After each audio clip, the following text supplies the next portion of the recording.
Recently Canada के prime minister Justin Trudeau ने Khalsa parade में शिरकत करते हुए खालिस्तान जिंदाबाद के नारे पे मुस्कुरा के ना सिर्फ दूसरे देश की सेपरेशन को एंडोर्स किया, बल्कि अब तक प्राइम मिनिस्टर ट्रूडो ने उस नारे से अपने आप को डिसएसोसिएट नहीं किया, ना किसी स्टेटमेंट के ज़रिए, ना किसी ट्वीट के ज़रिए। ये एक नया टर्निंग पॉइंट मैं महसूस करता हूँ। यानी कनाडा जो मेरा देश है और मुझे इससे बहुत प्यार है, मगर डिस्टर्बिंग एलिमेंट ये है कि अब मेरा देश खुल के, या उसकी जो सरकार है वो ये बात कर रही है। ऐसा नहीं करना चाहिए और ये मेरा कंसर्न है एज कैनेडियन। मैं सिर्फ और सिर्फ एक कैनेडियन शहरी की हैसियत रखता हूँ। इस पे भारत के स्कॉलर्स और भारत के एकेडमिक्स क्या कहते हैं। आज मैं जुड़ा हुआ हूँ प्रोफेसर धीरज शर्मा जी के साथ, जो Indian institute of management Rohtak के डायरेक्टर हैं। स्वागत करते हैं प्रोफेसर धीरज शर्मा जी का। मैं अक्सर कहता हूँ कि ये जो खालिस्तान का मसला है, ये भारत का तो अब मसला नहीं है, ये कनाडा का मसला है। तो आप जो खालिस्तान के हवाले से हर आए दिन नई नई कंट्रोवर्सीज या नया नया ड्रामा देखते हैं, जैसे प्राइम मिनिस्टर ट्रूडो अभी बैसाखी परेड में थे 3-4 रोज़ पहले, तो वो मुस्कुराए जब उनके सामने खालिस्तान जिंदाबाद के नारे लगे। तो मुझे अपने प्राइम मिनिस्टर का इस तरह मुस्कुराना अच्छा नहीं लगा, क्योंकि आप दूसरे देश में इंटरफेयर कर रहे हैं। खालिस्तानी जिंदाबाद के नारे लगाएं तो वो मैं समझता हूँ लगा सकते हैं, उनके पास कनाडा के लॉ के मुताबिक राइट है, मगर प्राइम मिनिस्टर का यूं एंडोर्स करना वो मुनासिब नहीं है। तो आप इस नई कंट्रोवर्सी को, पूरे मसले को कैसे देखते हैं?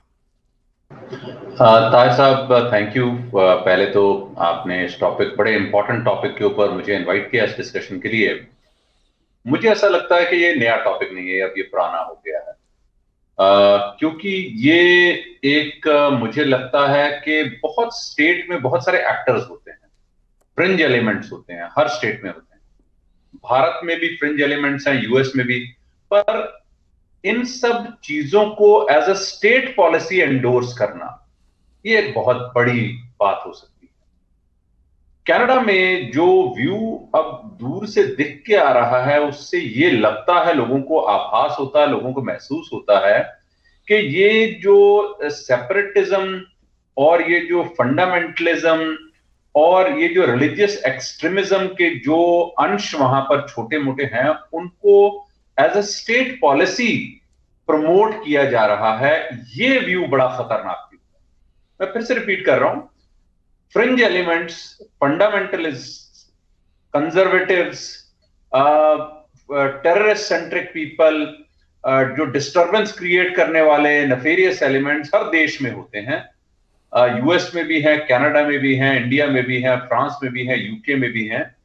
पर इनको as a tacit state policy support करना, ये जो है, ये अब मेरे ख्याल से बहुत कम देश है। जैसे हम पाकिस्तान के बारे में कहते हैं, पाकिस्तान में जो एक्सट्रीमिस्ट हैं या एक्सट्रीमिज्म को सपोर्ट करने वाले, प्रमोट करने वाले लोग हैं, वो काफी एविडेंट है कि those people are supported as part of the politics of Pakistan. तो उन लोगों को, जो टेररिस्ट हैं, उन लोगों को सपोर्ट किया जाता है, क्योंकि उनके देश के वजूद के लिए, उसके देश की पॉलिटिक्स के लिए, उसके देश के बहुत सारे एक्टर्स के लिए, देश को यूनाइट करने के लिए एक स्टेट पॉलिसी के तौर पे एक उसको सपोर्ट मिलती है। कनाडा में मुझे ऐसा लगना शुरू हो गया है कि पिछले 8-10 सालों में कुछ जरूरत से ज्यादा इसको एज अ स्टेट पॉलिसी ही कह सकते हैं, इसको एक सपोर्ट मिल रही है। ये आप इसको डायरेक्ट, इनडायरेक्ट, टैसिट, एक्सप्लिसिट, आप इसके ऊपर वेरिएशन के ऊपर आप डिस्कशन कर सकते हैं।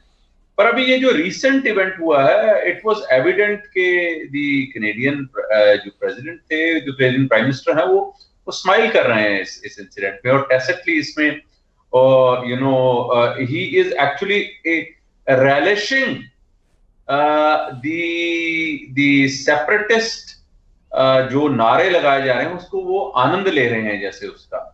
तो ये एक बड़ी ही विचित्र सी, मतलब ये चीज है। तो नई बात मुझे ये लगती है कि ये जो ये इसमें इसमें एंजॉय करना, इसको ग्ली करना और इसको अपनी सक्सेस के रूप में देखना, ऐसा लोगों को आभास होता है देखकर कि जैसे कि वो इसको as his own personal success इसको व्यू कर रहे हैं। ये एक बहुत ही डेंजरस ट्रेंड है कनाडा के लिए। कनाडा के अपने इंटरनल स्टेबिलिटी और अपने इंटरनल जो वहां के लॉ एंड ऑर्डर के लिए ये एक बहुत खतरनाक सिचुएशन है। एक बहुत पुरानी कहावत है, if you dig a hole for someone then you are likely to fall into it. तो आप अगर कोई गड्ढा खोद रहे हैं तो आपके गिरने की भी संभावना उसमें है। तो ये चीजें खालिस्तान के जो थोड़े बहुत फ्रिंज एलिमेंट्स वहां पर हैं, लाखों कनाडा में पंजाब के लोग बसते हैं, सिख, हिंदू, क्रिश्चियन, इवन जो मुस्लिम पाकिस्तान से इंडिया से पंजाबी वहां बसते हैं, उसमें से ये इस तरह के जो सेपरेटिस्ट नारे लगाने वाले लोग ये बड़े लिमिटेड हैं। और मैं उनको एक्चुअली एनकरेज करूंगा कि अगर वो सीरियस हैं इन सब चीजों के ऊपर तो उसको डिबेट करें, उसके ऊपर डेलिब्रेशन करें, उसके ऊपर एक पीसफुल संघर्ष करें। ये जो टेलीविजन पे आकर इसको वोट बैंक पॉलिटिक्स में तब्दील करना, ये मुझे लगता है थोड़ा सा स्तर जो है वो नीचे काफी गिरता जा रहा है कनाडा में। जी, ये बड़ी इम्पॉर्टेंट बात है कि जो भी सेपरेटिस्ट हैं, यहाँ पे और भी देशों के हवाले से सेपरेटिस्ट पाए जाते हैं, मगर खालिस्तान के हवाले से एक बहुत बड़ी यहाँ पे फ़ज़ा नज़र आती है उन वोकल लोगों की वजह से, जो चंद हज़ार है, मगर आपको पता है वोकल एक आदमी ही काफ़ी होता है। ये नारे नहीं लग सकते थे अगर प्राइम मिनिस्टर ट्रूडो ना चाहते। चलिए, हमने मान लिया कि प्राइम मिनिस्टर ट्रूडो के इल्म के बगैर ये नारे लग गए, तो उसके बाद प्राइम मिनिस्टर का इस तरह मुस्कुराना ये एक बहुत बड़ा सीरियस मैटर है। और फिर उसके बाद अब देखिए 2-3 दिन गुजर गए हैं, प्राइम मिनिस्टर ऑफिस की तरफ से कोई वजाहत नहीं आई। इसका मतलब है कि मुकम्मल एंडोर्समेंट है प्राइम मिनिस्टर ऑफ कनाडा की भारत में सेपरेटिस्ट मूवमेंट के हवाले से। मेरा as a Canadian sir issue ये है कि ये सेपरेटिस्ट मूवमेंट का ही मामला नहीं है, इसके साथ साथ violence and glorification of terrorism जुड़ी हुई है। क्योंकि जब मैं अपने घर से बाहर निकलता हूं तो मुझे गाड़ियां नज़र आती हैं जिन पे बंदूकों की, कलाशनिकोवों की तस्वीरें हैं। तो as a Canadian I am concern. मेरा मसला एज अ कैनेडियन है कि भाई ये मेरे देश में क्या हो रहा है, और मेरा प्राइम मिनिस्टर दूसरे मुल्कों के तोड़ने में अपना एंडोर्समेंट दे रहा है। तो आपने इस पे तफसीली बात की, भारत में इसको कैसे देखा जा रहा है? देखिए कि भारत में तो ऑब्वियसली ये चीज को इसको आपको पता लग गया होगा कि हमने तो कैनेडियन डिप्लोमेट्स को समन किया है ऑन दिस मैटर। पर मेरे ख्याल से भारत में अब इसका व्यू ये हो गया है कि कनाडा ने भारत के लिए एक एडवर्सेरियल पोजीशन लेकर रख ली। ये कनाडा की एडवर्सेरियल पोजीशन बड़ी इसकी शॉर्ट शेल्फ लाइफ होने वाली है, ये मैं लोगों को बताना चाहता हूं। ये शॉर्ट शेल्फ लाइफ इसलिए है क्योंकि ये पॉलिटिकल अपॉर्चुनिज्म को दर्शाता है। कनाडा में इस वक्त जस्टिन ट्रूडो की जो गवर्नमेंट है वो एक माइनॉरिटी गवर्नमेंट है। वो एनडीपी के जो सहारे वो माइनॉरिटी गवर्नमेंट चला रहे हैं, उनको एनडीपी की बहुत जरूरत है। एनडीपी को अगर आप देखें, उस पार्टी का ओरिजिन हालांकि 1960s का है, परंतु उसके जो नए लीडर हैं जगमीत सिंह, वो उन्होंने इस पार्टी को एक नया कंसोलिडेटेड वोट बैंक प्रदान करने का एक कोशिश की है। और वो उन्होंने उसमें से एक सेंटिमेंटल इमोशनल टॉपिक्स जिसमें कि 1984 हो, सिखों के ऊपर जो 1984 में एट्रोसिटीज हुई हैं उसको लेकर, गोल्डन टेम्पल के अटैक के ऊपर, हम हिंदू नहीं हैं, इसको बार बार उछाल कर और एक डिस्टिंक्ट आइडेंटिटी को कार्व करके एक उन्होंने एक अपने लिए एक vote bank, consolidated vote bank present किया है। मुझे ऐसा लगता है कि जस्टिन ट्रूडो उस वोट बैंक को लेना चाहते हैं। सो ये सेल्फ न्यूट्रलाइज हो जाएगा, क्योंकि ये जो वोट बैंक है ये कंसोलिडेटेड वोट बैंक है। ये वो वोट बैंक है जिनका कॉमन एनिमी है। कॉमन एनिमी क्या है? कॉमन एनिमी उनमें से वो एंटी, अगर हम कहें India, anti Bharat, anti Hindu, इसको हम जो भी कह लें, वो एलिमेंट बड़ा कंसोलिडेटेड है, बिकॉज कंसोलिडेशन में वो इकट्ठे आएगा। वो कंसोलिडेटेड वोट जो है वो जस्टिन ट्रूडो अपनी तरफ शिफ्ट करना चाहते हैं। तो मुझे ऐसा लगता है ये खुद ही न्यूट्रलाइज हो जाएगा over a period of a few years, जब एनडीपी की जो शख्सियत है, एनडीपी का कभी कोई इतना बड़ा स्ट्रॉन्ग मामला रहा नहीं है। अगर हिस्टोरिकली देखें, वाहिद एक बार दो बार कोई ऐसी सिचुएशन आई होगी जब इन्होंने कोई 30 40 50 सीटें ले ली होंगी हिस्टोरिकली 61 से लेकर अब तक। एक बार 104 ली थी इन्होंने। हाँ, मैं वही बोल रहा हूँ, वाहिद एक बार उसके अलावा इनकी परफॉर्मेंस जो है वो I don't believe they have ever come close to, they have always been third fourth, ऐसे ही 61 से लेकर अब तक 25 सीट 20 सीट 30 सीट, अभी भी मेरे ख्याल से आई थिंक 24-25 सीटें अभी भी इतना ही है जी। सो जहां तक मुझे memory serve me right, I think liberals are around 156 और 24 के करीब इनके हैं मेरे ख्याल से। 332 333 टोटल मेरे ख्याल से नंबर यही है जी। तो वो मेजॉरिटी रीच करने के लिए इनको सो वो ये बहुत ही स्ट्रांग। अब मैं आपको एक एग्जांपल दे सकता हूं, भारत में हम भुक्तभोगी हैं तो कैनेडियंस को इससे सीख लेना चाहिए। देखिए, भारत में ये जो मूवमेंट है, अगर जिसे हम कहें खालिस्तान मूवमेंट या खालिस्तान का नाम कहां से आना शुरू हुआ, इसका जो ओरिजिन है, अगर आप केबीएस सिद्धू जो कि आरएनएडब्ल्यू के बहुत ही सीनियर अधिकारी रहे हैं, उन्होंने अभी किताब लिखी है खालिस्तान कॉन्स्पिरेसी, अगर आप उस किताब को पढ़ें तो आपको यह पता लगेगा कि भारत में at that time Congress party ने एक टूल इजाद किया कि कैसे वो अकाली दल का जो ट्रेडिशनल वोट बैंक है, जो कंजर्वेटिव, जो पंथिक, जो रूरल वोट बैंक है, उसमें कैसे सेंध लगाई जाए। तो वो अपनी किताब में लिखते हैं कि how this entire thing was used as a political weapon to win elections, जिसका नतीजा हम भारतीयों ने देखा है। और जो लोग पंजाब से हैं, मेरे जैसे लोगों ने उसको बहुत क्लोजली देखा है कि वहां पर पंजाब का जो इंडस्ट्रियल हब था उसका स्ट्रक्चर कितना डिमिनिश हुआ, वहां के लोगों को कितना उसका नुकसान हुआ, लोगों की मेंटालिटी के ऊपर उसका कितना बड़ा प्रभाव पड़ा, और पंजाब उस इकोनॉमिक सेटबैक से उभर ही नहीं पाया। सो ये it is like playing with fire. आज जस्टिन ट्रूडो इस वोट बैंक के लिए ये जो सियासत खेल रहे हैं, इसका जो बैकफायर होगा वो कॉन्सिक्वेंसेस आपको 5-10 साल में दिख जाएंगी। मुझे ऐसा लगता है कि अपनी वोट बैंक पॉलिटिक्स के लिए कैनेडियन सोसाइटी को दांव पे लगाया जा रहा है, जिसका भुगतान कैनेडियन सोसाइटी देगी। और कनाडा में rising violence, rising fundamentalism, rising disturbances in society, rising law and order situations will keep coming up, and you will not be able to blame them on housing market. You will not be able to blame them solely on immigrants. You will have to blame it on your own policies. जी, आपने कहा कि अपनी पॉलिसियों को ही आप दोषी ultimately करार पाएंगे, और आपने बात की कि ये जो इस वक्त मंजरनामा है, जिस तरह एक परेड में प्राइम मिनिस्टर ट्रूडो ने मुस्कुरा के दूसरे देश के टूटने के नारों को एंडोर्स किया, ये सिचुएशन न्यूट्रलाइज हो जाएगी। मगर हम कनाडा की हिस्ट्री धीरज भाई देखें तो उसमें मुझे कहीं न्यूट्रलाइज होता नज़र नहीं आ रहा। आप जो एयर इंडिया बॉम्बिंग है वो पुरानी बात है, आप ज़रा उससे भी पहले चले जाएं, ये मसाइल तो बहुत पुराने चले आ रहे हैं।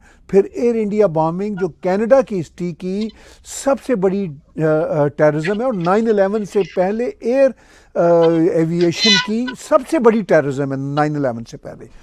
और आज भी मेरा प्रॉब्लम या मेरी सोच भारत नहीं है।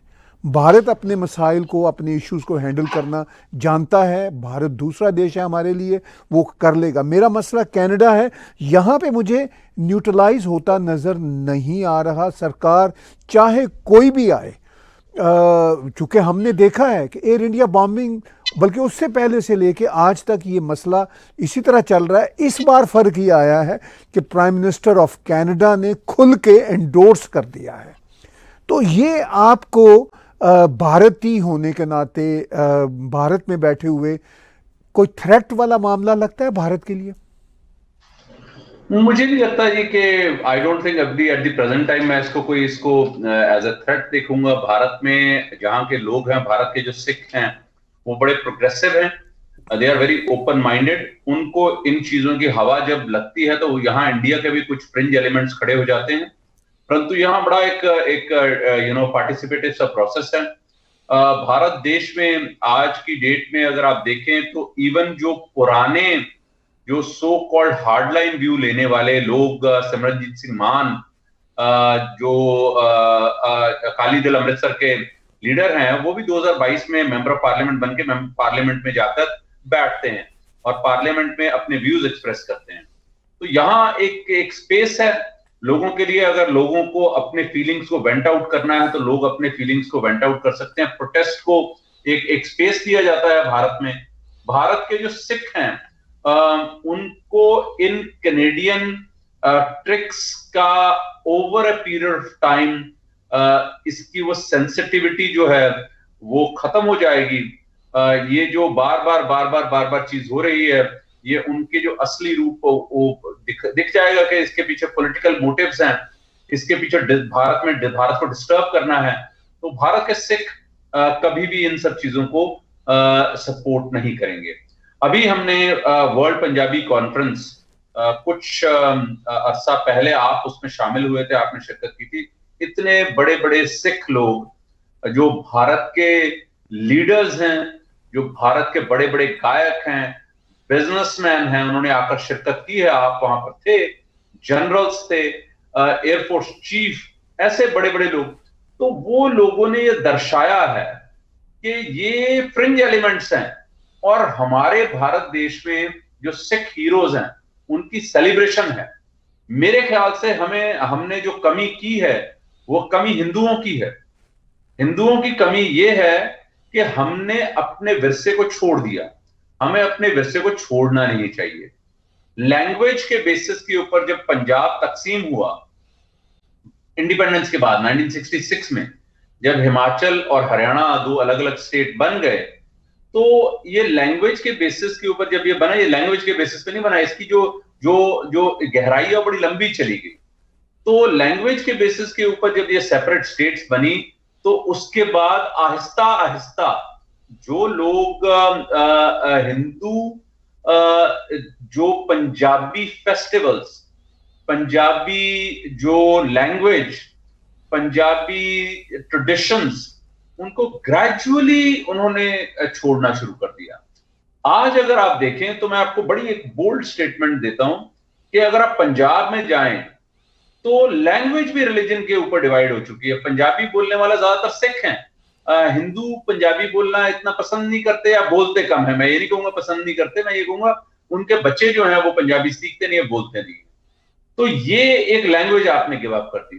फिर ट्रेडिशंस हैं, जैसे बसंत की सेलिब्रेशन हो गई या लोहड़ी की सेलिब्रेशन हो गई, इसके ऊपर भी एक कुछ जो कंट्रीब्यूशन इसमें ऑफ कोर्स रिलीजियस लीडर्स ने भी की। उन्होंने जैसे दिवाली को सेपरेट कर दिया, दिवाली की जगह पे बंदी छोड़ दिवस। अब आप दिवाली होती है, लोग दिवाली सेलिब्रेट करते हैं जी, उसके साथ आपने बंदी छोड़ दिवस, उसका नाम एक और। These are very recent events by the way. ये बंदी छोड़ दिवस is maybe 15 years, 12-15 years, इससे ज्यादा पुराना नहीं है ये सेलिब्रेशन इन अ बिग वे। और दिवाली के साथ उसे जक्सटापोज करना, या होली को होला मोहल्ला से, या फिर जैसे जगमीत सिंह जी अपने ट्वीट्स के जरिए सिखों को वर्गलाते हैं कि आप राखी मत बंधवाइए। I mean just imagine the thought of this individual is so conservative and so narrow minded. फिर तो आपको क्रिश्चियंस के फेस्टिवल के ऊपर उनको मैरी क्रिसमस भी नहीं कहना चाहिए। फिर तो आपको जिस देश में आप रह रहे हैं उसकी मेन स्ट्रीम ट्रेडिशंस जो हैं उसको सेलिब्रेट ही नहीं करना चाहिए। आप लोगों को इस तरह से अपनी पोजीशनिंग करने के लिए प्रोत्साहित करते हैं। These are all things. तो मैं ये कहता हूं हिंदुओं की कंट्रीब्यूशन टू, उन्होंने अपना विरसा छोड़ा है। ये उनकी बहुत बड़ी, मैं कहूंगा, नालायकी है कि उन्होंने अपना विरसा छोड़ा। क्यों छोड़ा? Why they left? These are our common heritage, ये हमारी common language, common tradition, common festivals हैं। जो सिख, मैं आपको थोड़ा सा, अगर आप मुझे परमिट करें 2 मिनट में, आपको थोड़ी सिख हिस्ट्री के बारे में अगर मैं बताऊं, तो प्रोफेसर कश्मीरा सिंह हैं, ये कनाडा में आते रहते हैं, कनाडा के यूट्यूब के चैनल्स के ऊपर भी बात करते हैं। आप उनकी अगर बात सुनेंगे तो वो बताते हैं जी कि जब 1699 में, ये उनका अकाउंट मैं बता रहा हूं प्रोफेसर कश्मीरा सिंह का, 1699 में जब खालसा पंथ, गुरु गोविंद सिंह जी ने खालसा पंथ स्थापित किया, उस दिन उन्होंने, ये उनके वर्ड्स हैं कि 80,000 के करीब आदमी इकट्ठा हुआ। वो हिस्टोरिकल रिकॉर्ड, वो हिस्टोरियन है, वो रिलीजियस पर्सन नहीं है। भाई प्रोफेसर कश्मीरा सिंह हिस्टोरियन है। उन्होंने कहा 80,000 आदमी इकट्ठा हुआ और 20,000 लोगों ने उस दिन अमृत चखा और खालसा बन गए। ये 20,000 लोग कौन थे? ये हिंदू थे, ठीक है जी। खालसा पंथ होने से पहले जो 9 गुरु थे, 9 गुरु गोविंद सिंह जी से पहले जो 9 गुरु थे, उनके नाम के आगे तो सिंह जो बाद में लगाया गया, पहले तो नहीं लगता था। तो सब कॉमन आइडेंटिटी, सिख रिलीजन एक इमर्ज हुआ 1699 में। तो एक खालसा पंथ की form Lee, but Guru Nanak ji ने इसको स्टार्ट किया। बट इसमें अगर हम इसके दायरे को रिस्ट्रिक्ट करते जाएंगे, अगर हम इसको एक मर्यादा के हिसाब से नैरो नैरो नैरो नैरो करते जाएंगे, तो हमारे लिए वो चैलेंज होने वाला है। जैसे कि मैं आपको थोड़े से अगर नंबर दे दूं, यू विल बी सरप्राइज्ड कि पंजाब में आज की डेट में जो ऑफिशियल नंबर है of Christian population in Punjab, it was about less than 0.5%, now it is close to 3% officially जो कहा जाता है। 2011 में सेंसस हुआ, ये ऑफिशियल नंबर मैं इसलिए बोल रहा हूं, 2.5 to 3%। अनऑफिशियल नंबर है, वो कहते हैं it is close to double digits, 8 to 10%। ये कौन लोग हैं ये जो क्रिश्चियनिटी को एम्ब्रेस जिन्होंने किया? अमृतसर में क्रिश्चियन डायोसिस जो स्थापित हुआ था वो 1800s में हो गया था, बट यहां कन्वर्जन इतना क्यों नहीं हुआ उस टाइम पे? वाई इतना मैसिव कन्वर्जन नहीं हुआ 1800s में? डायोसिस एस्टैब्लिश हो गया था, अंग्रेजों का राज था। 1900s में भी क्यों कन्वर्जन नहीं हुआ इन दी अर्ली 1900s? ये रिसेंट टाइम्स में क्यों हुआ है? क्योंकि हमने अपनी मेंटालिटी को, अपने जो अपने रिलीजियस नैरेटिव को, उससे हमने अपने दायरे को छोटा किया है। गुरु नानक देव जी का तो जो उनकी टीचिंग्स है, दे आर यूनिवर्सल। हमने उसको पंजाब पे रिस्ट्रिक्ट कर दिया, हमने उसको लैंग्वेज से रिस्ट्रिक्ट कर दिया। जो सिंधी हैं उनके घर में तो और किसी की मूर्ति या कोई फोटो ही नहीं होती गुरु नानक के अलावा, they are also non believers, वो भी सारे नॉन बिलीवर्स हैं। तो जैसे जैसे आपने उसको रिस्ट्रिक्ट करना शुरू किया और दायरा उसका कम करना शुरू किया, पॉपुलेशन डिक्लाइन होनी शुरू हो गई। Another very big concern for Sikh population should be the declining birth rate in the Sikhs in Punjab, in India and globally overall. Replacement rate at least 2.1 होना चाहिए। सिखों का तो 1.6 है, अगर 1.6, which means more people are dying, less people are getting born. So overall जो एक declining population, एक डिक्लाइनिंग दायरा, इसमें अगर आप इसको डेफिनेशन वाइज ही इतना नैरो कर देंगे, आप उसको इतना रिस्ट्रिक्ट कर देंगे, आप उसके मेयार छोटे कर देंगे, तो वो तो further it will squeeze into a very. So ये अपनी टीचिंग्स को, अपने कल्चर को, अपनी हर चीज को रिस्ट्रिक्ट करना, this is not going to help.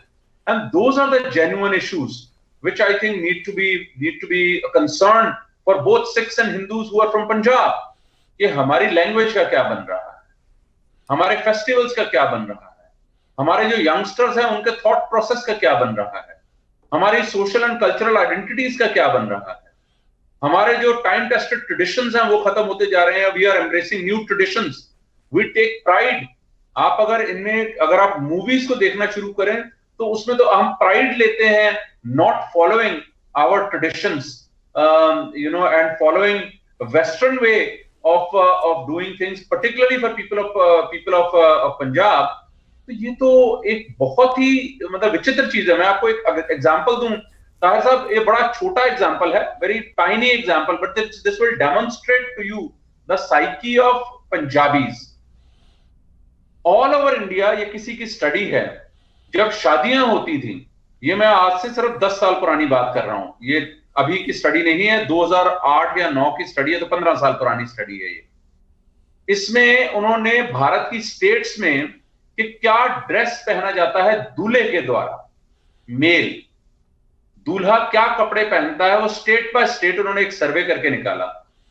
Punjab and Haryana, क्योंकि वही पंजाबियत है, वर लार्जली दी ओनली 2 स्टेट्स जहां ट्रेडिशनल वेयर नहीं पहना जाता था, शादी में सूट पहना जाता था, टाई पहनी जाती थी, कोट पहना जाता था। पूरे यूपी, बिहार, बंगाल, उड़ीसा, मध्य प्रदेश, महाराष्ट्र, कर्नाटका, केरला, तमिलनाडु, आंध्र प्रदेश, तेलंगाना, सारी स्टेट्स को अगर आप जोड़ लेते, उसमें अगर आप देख लेते, significant percentage was wearing their own traditional outfits at the time of wedding। 15 साल में इसमें थोड़ा बहुत चेंज आ गया होगा ऑफ कोर्स। अब this is a case in point. ऐसा क्यों है? क्योंकि we as this particular region, इस रीजन में पंजाब को मैं लार्जर, अगर पंजाब हरियाणा को पकड़ लूं, हिमाचल को पकड़ लूं, तो हमारे यहां पर maybe we have developed inferiority complex to such a level, because हमने अपनी शनाख्त खत्म कर दी है ग्रेजुअली, कल्चरल आइडेंटिटीज डाइल्यूट कर दी है, लैंग्वेज के ऊपर हमें प्राइड नहीं है, ट्रेडिशन से हम सेल्फ करते हैं, we are self loathing, we hate ourselves and we start appreciating everything which is western. उसका सबसे बड़ा उदाहरण ये वेडिंग ड्रेसेस था। तो अगर हमने सिखों की, हिंदुओं की प्रॉब्लम को अगर खत्म करना है, तो हमें पंजाब और पंजाबियत की बात करनी पड़ेगी, सिखों और हिंदुओं की बात नहीं करनी पड़ेगी। पंजाब और पंजाबियत की बात का मतलब यह है कि पंजाब की कॉमन ट्रेडिशंस, बैसाखी के ऊपर अकेले सिखों का हक नहीं है, हिंदुओं का भी हक है। हिंदू क्यों नहीं सेलिब्रेट करते आकर बढ़ चढ़कर? हिंदूज पंजाब के ऊपर Punjab centric festivals, cultural festivals, उनके जो इवेंट्स होते हैं उनको क्यों नहीं सपोर्ट करते फाइनेंशियली एंड अदरवाइज? कनाडा में अगर आपको लोहड़ी के ऊपर मैं आपको एक और एग्जांपल देता हूं, ये बड़ा ही इंपॉर्टेंट एग्जांपल है। सिख हिस्ट्री में ना 2 एक बड़े इंपॉर्टेंट इवेंट्स हुए हैं, एक को बोलते हैं छोटा कालूगढ़ा, दूसरा बड़ा कालूगढ़ा। Means these were butchering of at that point in time the Sikh army by the Muslims। पहला घालूगढ़ा हुआ 1746 में, दूसरा हुआ 1762 में।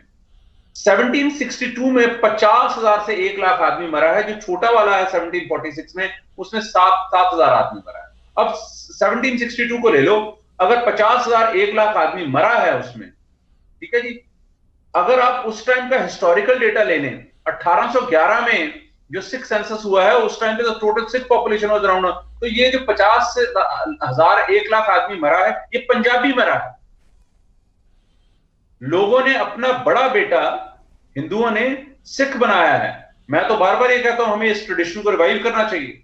We should revive this tradition, इससे हमारे रिलेशंस और स्ट्रांग होंगे। तो सिख, अगर हिंदू अपने बच्चे, बड़े बेटे को सिख कहते हैं, तो उसमें क्या गलत है? कोई ऐसी बड़ी बात नहीं है। पुराने लोगों ने इन सब, हमारा जो खून बहा है पंजाब में, पंजाब ने जो लड़ाई की है विद फॉरेन इन्वेडर्स, और लोगों में जो, यहाँ के लोगों में लड़ने का जज्बा पैदा किया है, वो कॉमन है हिंदुओं और सिखों में। वो सिखों की अकेले की धरोहर नहीं है, हमें उसमें बढ़ चढ़ के पार्टिसिपेट करना चाहिए। मुझे ऐसा लगता है कैनेडियन इवेंट्स में जो हिंदू पंजाबीज हैं, सिख पंजाबीज हैं, they should come together and promote the history of Punjab, the contribution of Punjabis in Indian various spheres, in literature, in armed forces, in drama, in movies, in sports, इसको celebrate करना चाहिए।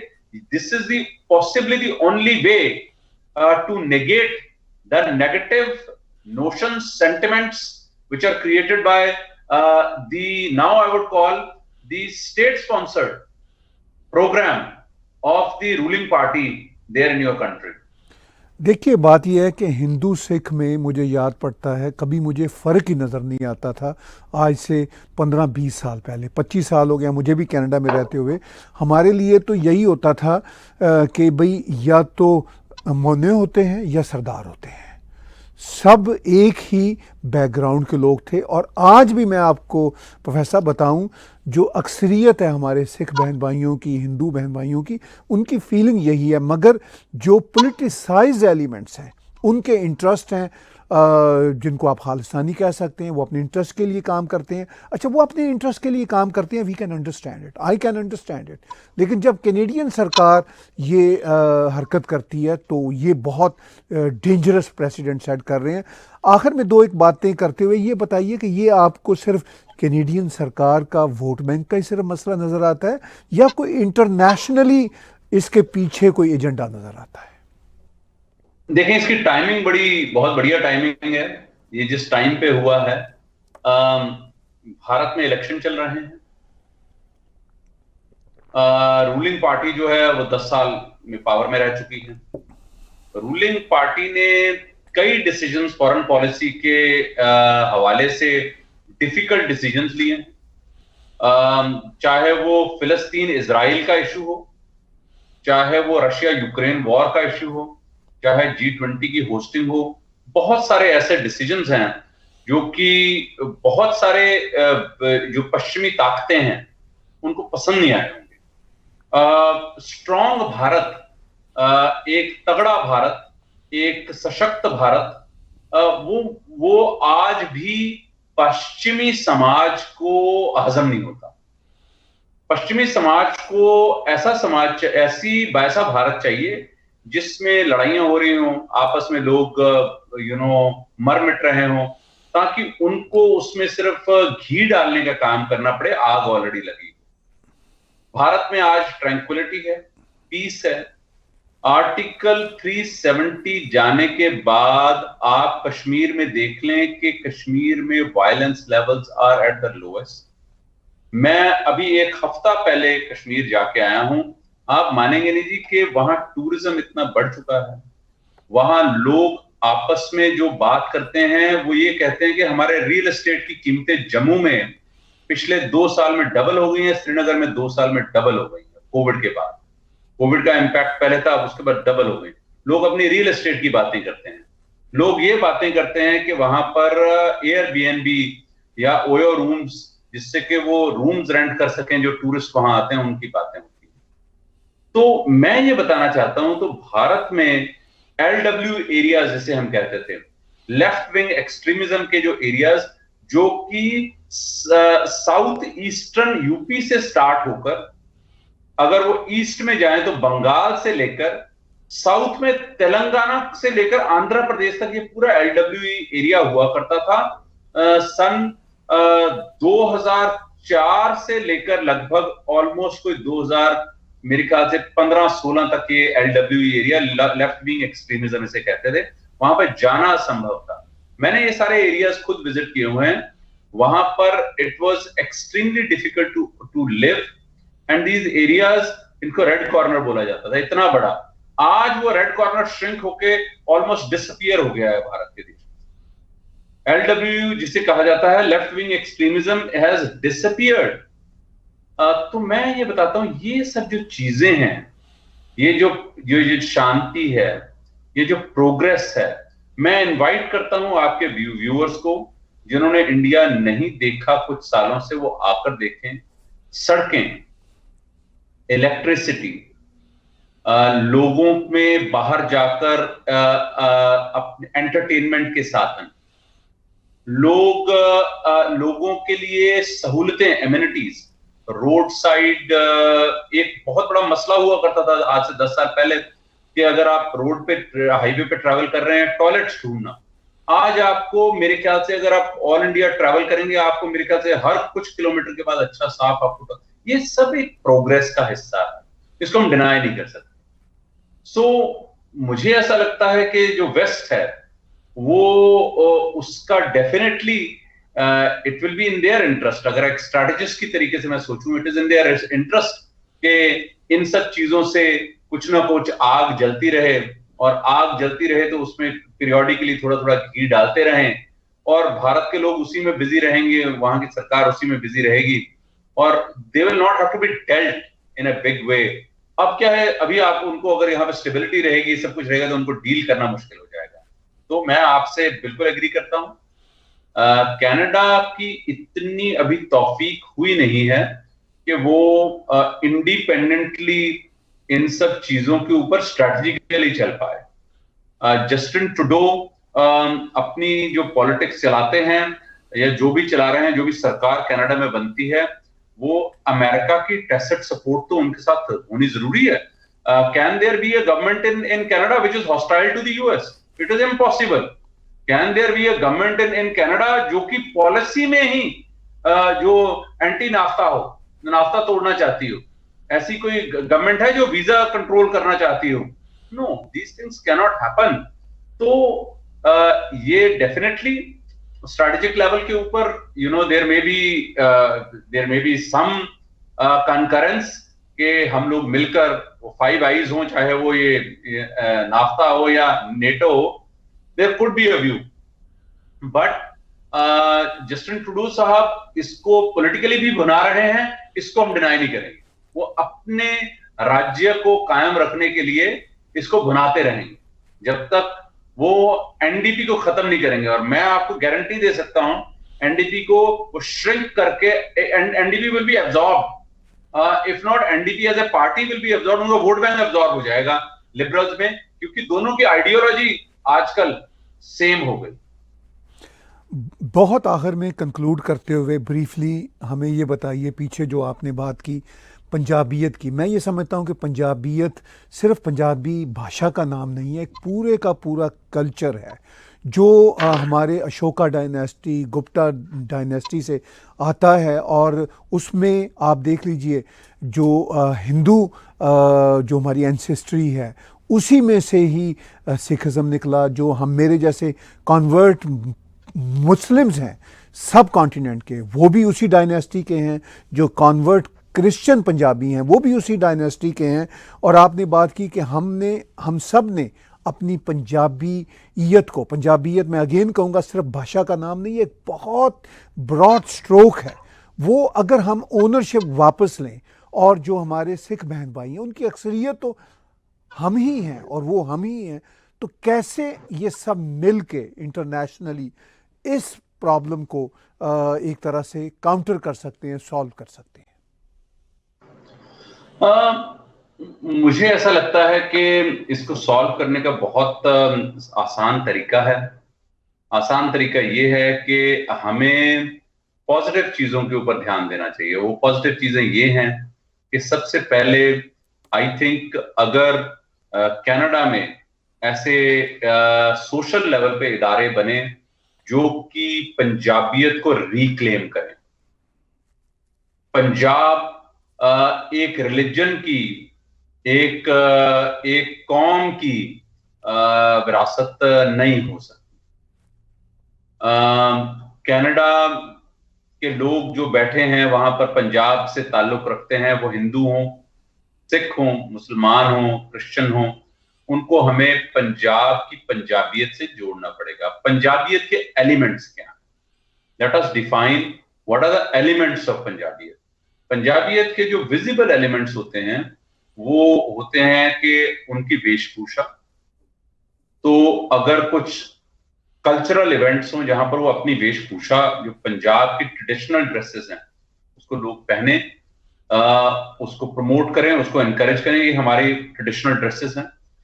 दूसरा visible element language है। Language को retain करने के लिए मैं आपको बता रहा हूं कि हमें शुक्रगुजार होना चाहिए सिख गुरुद्वारों का, कम से कम उन्होंने पंजाबी लैंग्वेज पढ़ाई है लोगों को। और कुछ पॉलिसी मेजर्स पंजाब गवर्नमेंट ने ले लिए थे कि पंजाबी लैंग्वेज को मैंडेटरी करने के, तो लोग पंजाबी एटलीस्ट पढ़ लिख सक रहे हैं। Otherwise Punjabi language would have disappeared from the surface of main stream Punjabis in cities.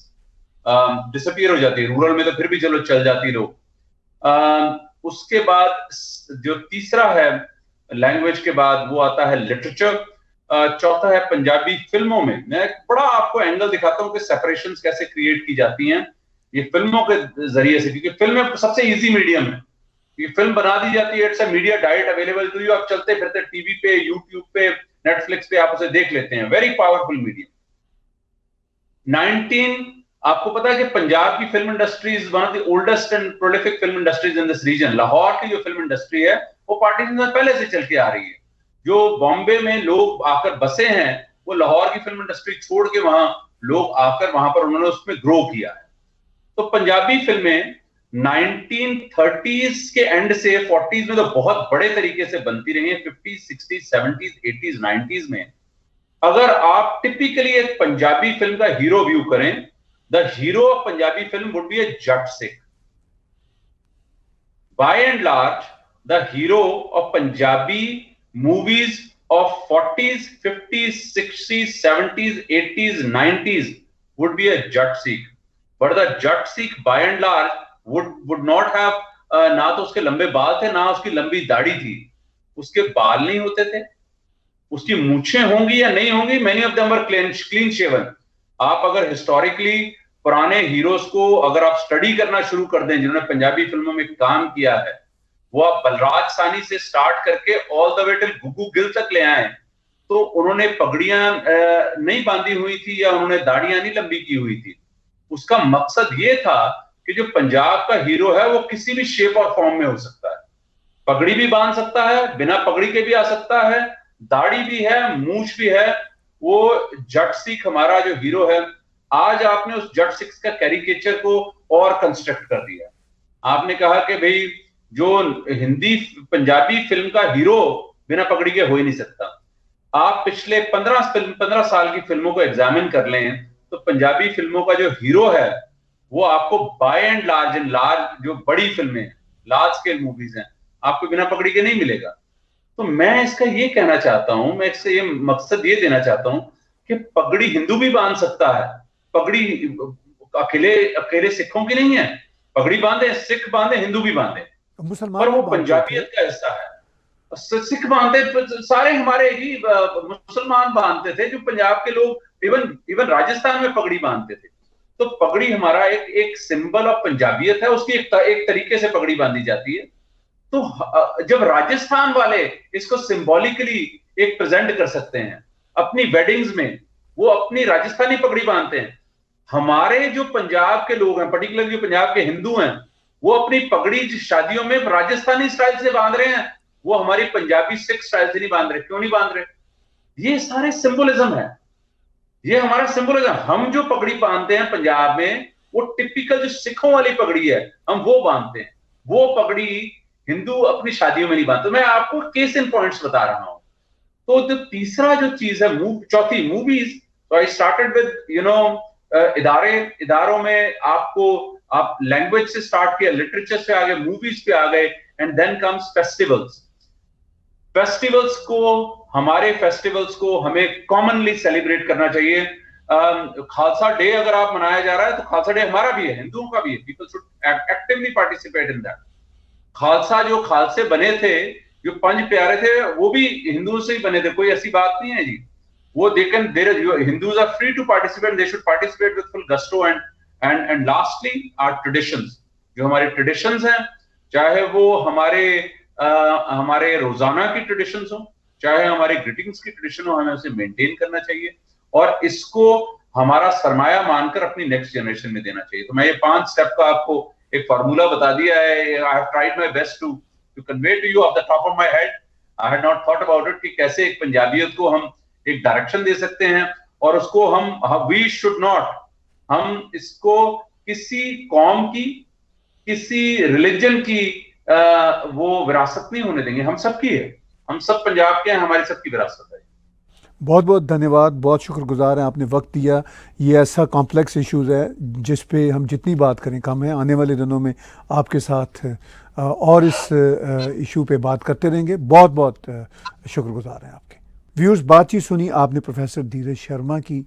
पंजाबियत का जो कल्चर है वो वर्ल्ड वाइड है और हम पंजाबियों को इस पे बड़ा गर्व है कि पंजाबी अब पूरी दुनिया में बसते हैं और पूरी दुनिया में जो पंजाबी वैल्यूज़ हैं वो सेलिब्रेट की जाती हैं, मगर उनके साथ साथ पॉलिटिसाइजेशन भी है और पॉलिटिकल मामलात भी हैं और उन पॉलिटिकल मामलात में खालिस्तान की एक आइडियोलॉजी भी है। जो इस आइडियोलॉजी पे बिलीव करते हैं वो अपनी बात करें। मैं बार बार कहता हूँ कि उसमें वायलेंस, एक्सट्रीमिज़म या ग्लोरिफिकेशन ऑफ टेररिज्म या डिवीजन ऑफ ह्यूमैनिटी की बात नहीं होनी चाहिए। वो अगर करते हैं तो वो उनका अपना स्टाइल है, हम उसको इंडोर्स नहीं करेंगे। हम इसीलिए एनालाइज करते हैं जो प्यार मोहब्बत का रास्ता है वो कैसे हम निकाल सकते हैं। आज के ग्लोबल विलेज में हम सब जिस भी कल्चर से आए हों अपना कंट्रीब्यूशन ह्यूमैनिटी के लिए कैसे कंट्रीब्यूट कर सकते हैं, ये है इम्पॉर्टेंट बात। और यही बात मैं अपने शोज़ में करता रहता हूं। आप टैग टीवी के यूट्यूब चैनल को सब्सक्राइब कीजिए और इसी चैनल पे डोनेट के बटन को क्लिक करके आप हमें कंट्रीब्यूट भी कर सकते हैं। और इसके साथ साथ आप हमारी ऐप्स भी रॉको, एंड्रॉयड, अमेज़ॉन फायर और एप्पल पे डाउनलोड कर सकते हैं।